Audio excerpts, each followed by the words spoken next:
Good afternoon. Good afternoon. Good afternoon, my dear people. I'm here to tell you something that has been, something that I have been thinking for more than 33 years. So, okay, allow me to remove something from here. I don't want you to be distracted. Okay. Right. This is my room, and yeah, it's a beautiful room. By the way, I need to show you because finally I was able to arrange it, and it's now looking lovely. This is my reading table. So I have my closet right there, and I have a bookcase there, and I have. It's just a wonderful room. Now I feel happy because everything is kind of in place and everything is looking great and in order. Yeah, I like this background here because it gives me life. It gives me life, and I feel like I am not alone. I have my daughter here with me. When I look at some of these pictures, I feel so good. And I have come to love flowers, by the way. And now I have flowers all over. Yeah. So I want to tell you something that happened to me 33 years ago. 33 years ago, I was in grade 8.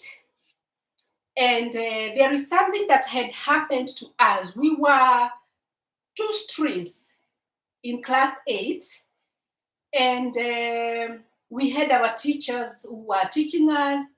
We had also elementary teachers who were also, talking to us during some of these times. Like this particular time, I will forever remember because it was like, well, today they call it mentorship or counseling, but that time it was like we were wanted. We used to say those words, like there is something that had happened that demanded or required the teachers to call us and put us together, the two class 8 or grade 8, so that they can talk to us.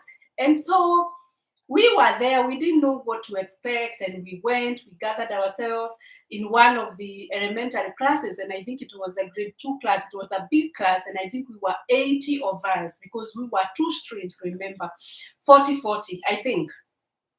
And this teacher was an elementary teacher. And just to talk about the way this teacher looked, when this teacher looks at you like this, looking at you, like now I'm looking at you. I'm looking at you.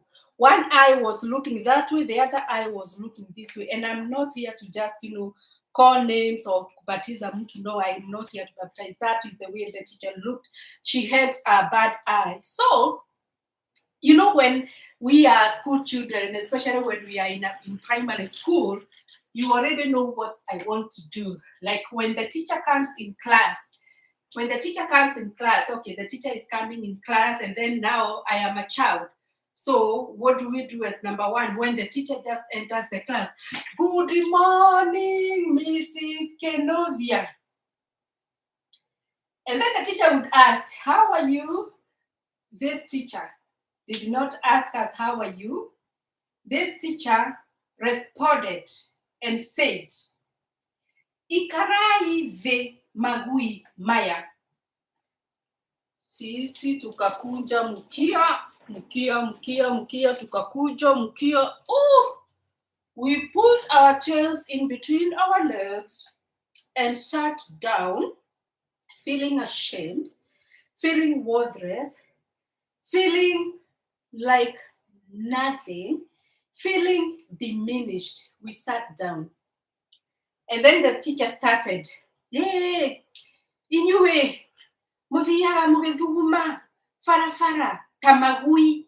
Let me tell you, those words pricked our hearts like like very, very painful. It's like something that pierced your heart, like a thorn. And that thorn has remained to be there for 33 good years. I remember to this day what that teacher told us. And not me, we were many. So, including the head girl, including the head boy, including all the prefects, including all the good people in that class, we were all classified as dogs. And we were told, sit down, you dogs. And then she said, you go around urinating on the roads like dogs. Oh my gosh. I still remember those words to this day. And it hurts me if such words can come from a mouth of a teacher. And from that moment on, I hated teachers. And I had said that I would never, ever want to become a teacher. And actually, I hated teachers. I didn't hate teaching. I hated teachers. And I said as a result, I wouldn't want to become a teacher in the future. The only good thing is that we were in our grade 8 and we were just about to do our exams and, go to high school. That meant that we would be separate in a different location. But those words continued to, it's like those words were written somewhere in our foreheads. We felt like dogs. We felt like, oh my God, you can imagine how a dog urinates on the road, and we were imagining ourselves as dogs. So it was a terrible time. And many other things that happened during my time in primary school, or you can imagine that was my teacher during my elementary classes. You can imagine everything she had said, about us. And then when we came to middle school, the beatings and the caning and the many things that happened that I will never, ever forget. So the reason why I'm talking about this is to warn teachers and to warn parents.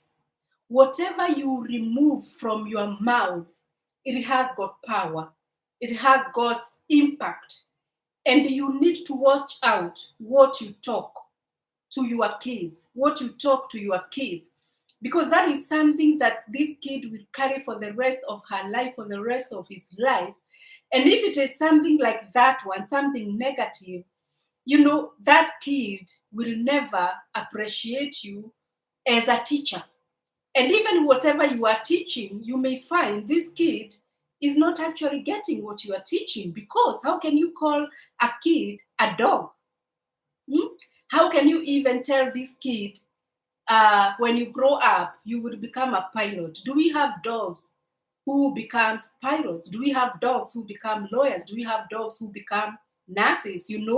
So you kinda block the blessings of this child while this child is young, because the kid will continue to think about, oh, I am a dog. What does a dog do? The dog urinates on the road. So, I am a dog. Anyway, if it were not for God, who comes and helps us to forgive and helps us to know that even if people belittle us, even if people abuse us, even if people insult us, those insults do not stick themselves in our forehead, because that is the only thing that helps us to move on. Otherwise, we have seen people that have been destroyed. People's dreams have been destroyed. There are so many people on the streets. There are so many people who ran away from school because of these kinds of abuses from teachers. Because if you are a teacher and you are doing that to your kid, the kid that you are teaching, this kid will want not to come to school tomorrow. By the way, I had run away from school. When I was in grade 8, I had run away from school. And most of the times we were running away from school and going to do evil things, like stealing things, orange trees that were around the school.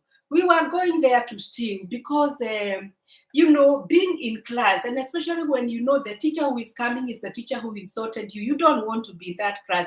As much as you are fearing this teacher, because again, if you will be found, if the teacher comes and finds you not in school, tomorrow that teacher will need an explanation. So we were living in fear.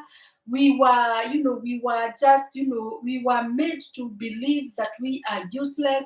We are made to believe that nothing important, nothing significant can come out of our lives. But God changes circumstances and situations. So if you are a child and you are undergoing such things, let it not stick in you. Let that thing not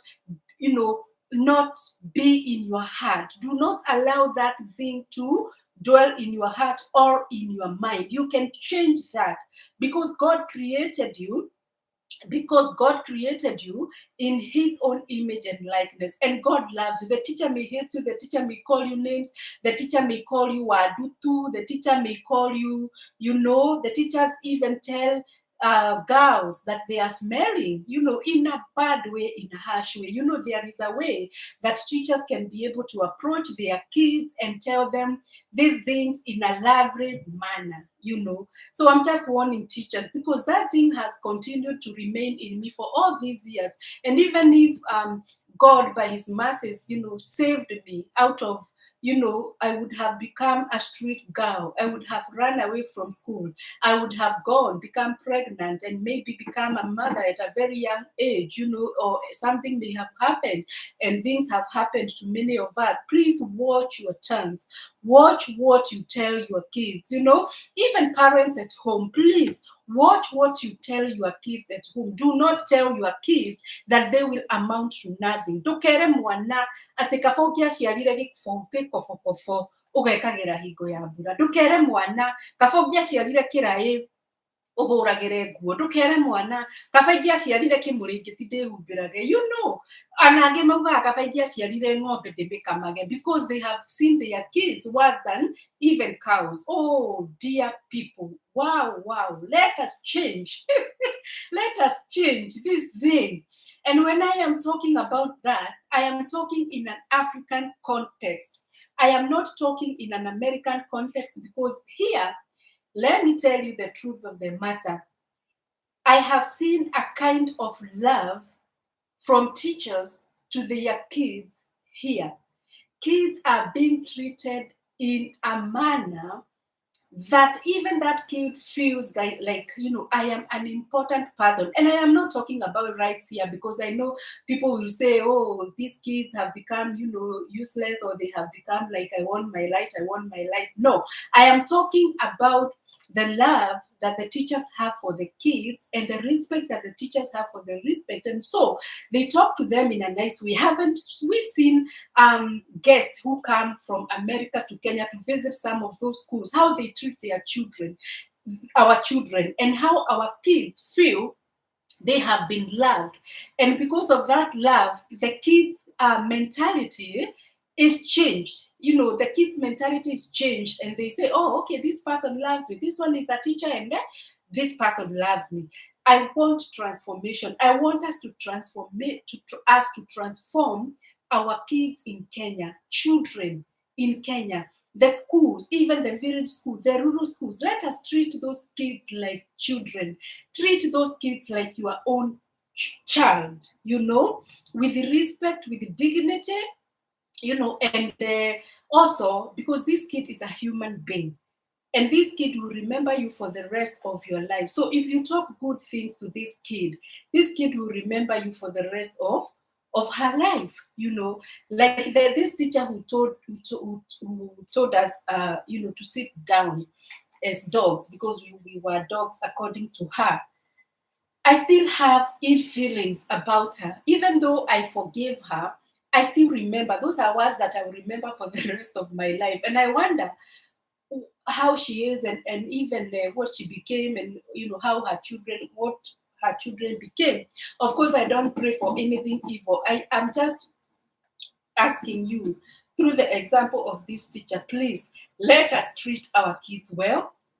They will remember us for the rest of their lives. We will shape their destiny by talking good stuff about them. We will reduce, like when we see street kids, the ones that have run away from school, we will reduce that. We will reduce that because many kids will want to wake up and go to school instead of fear or instead of just sleeping. They will want to go to school. Let us love our kids, and especially very young kids. Just bond with them when they are young, and when they will grow up, they will even love you more. I have talked about that because I love my country, Kenya. I love my school. I love my schools. And I usually say that God giving me an opportunity, I will go back to my former school, and I would want to talk to the children. I would want to love the children. I would want to talk to the teachers. If God gives me an opportunity to just change, even if it is one school, even if it is one teacher, when that opportunity comes, even through this video, I know many teachers can be changed, many parents can be changed, even those who are taking care of children that are not theirs, maybe orphaned kids. You have to love those kids. You have to treat those kids as your own. You have to talk good things, good vibes, positives, not negatives. Negatives will amount to hatred, negatives will amount to kids even losing focus in their lives. Shalom. God bless you. I am excited today, even as I talk about that, because God changed me. If it were not for God, I wouldn't be where I am today. Shalom. Bye bye.